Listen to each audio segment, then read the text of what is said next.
নমস্কার, আমার নাম মালা। হ্যাঁ, সেই মিষ্টি মিষ্টি ফুল দিয়ে গাঁথা মালা যে না থাকলে বিয়ে থেকে শুরু করে পুজো সবকিছুই ফিকে। আমাকে সবাই কেমন সুন্দরভাবে দেখে, গন্ধ শোকে। আমি ছোট্ট একটা ফুলের কুড়ি ছিলাম, গাছে ঝুলে মনের সুখে বাতাসে দুলতাম। আমার জীবনের প্রথম মোড় আসে বিয়ে বাড়িতে। আমাকে পরিয়ে দেওয়া হয় বর আর কনের গলায়।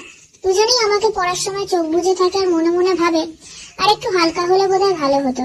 বিয়ে ছাড়াও আমি পুজোয় যাই, বিশেষ করে দুর্গাপুজো, গণেশ পুজো। কিন্তু কি জানেন, পরের দিনই আমার বেহাল অবস্থা হয়।